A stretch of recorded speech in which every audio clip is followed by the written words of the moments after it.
नमस्कार साथियों, हमारे साथ जुड़े हैं मेट्रो सिटी समाचार पर। इस वक्त हमें विरार के उस घटनास्थल पर जहां पर अभी तक 17 लोगों की लाशें निकल चुकी हैं। हालांकि मौके पर एनडीआरएफ का जो रेस्क्यू ऑपरेशन था, जो प्रशासनिक अधिकारी थे, उन्होंने अब डिक्लेयर कर दिया है कि रेस्क्यू ऑपरेशन खत्म हो गया है और अब 17 लोगों की जो डेथ है वो कन्फर्म है।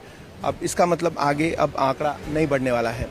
एक बार आपको दिखा दें, यहाँ पे देखिए रेस्क्यू ऑपरेशन का जो पार्ट था, जो हिस्सा था, वो अभी भी चल रहा है। बिल्डिंग को गिराने का कार्य चल रहा है। एनडीआरएफ ने बताया कि ये जो जगह, ये जो रमाबाई अपार्टमेंट है विरार का, ये हिस्सा, यहाँ पर ये जो बिल्डिंग है ये अभी धोखादायक यानी खतरनाक स्थिति में है और कभी भी गिर सकती है।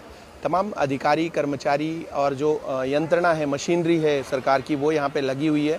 और इस तरफ देखेंगे तो ये बड़ी बटालियन यहाँ पे खड़ी है एनडीआरएफ की, जिन्होंने पिछले 36 घंटे लगातार उन्होंने मेहनत करके, अथक परिश्रम करके उन परिवारों को बचाने का प्रयत्न किया। लेकिन दुर्भाग्यपूर्ण रहा, उसमें एक लाइव जिंदगी जो थी बच पाई और बाकी के जो है वो उनकी लाश बन गई, उनकी शरीर, और वो उनकी जान निकल गई इस हादसे में। तो ये पूरा जो मसला है, ये पूरा मसला अब इस पॉइंट ऑफ व्यू पे आता है कि 14 साल की बनी हुई ये इमारत किन परिस्थितियों में अचानक धराशायी होती है।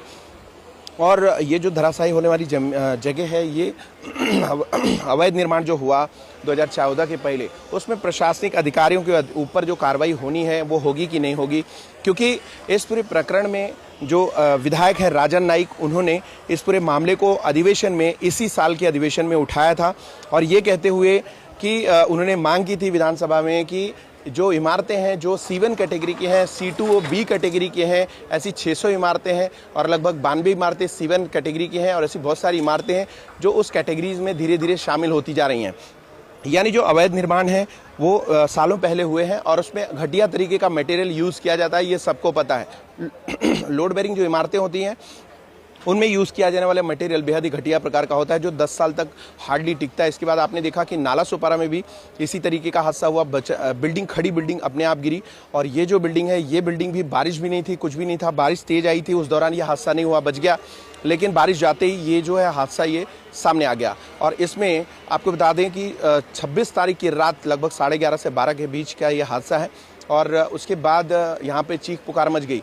लोगों ने, जो चश्मदीद हैं, जिनका मैंने आपको अभी बयान सुनवाया था कल के हमारे खबर में, उसमें उन्होंने भी सवाल उठाया कि प्रशासनिक अधिकारी इस तरीके का अवैध निर्माण को होने क्यों देते हैं।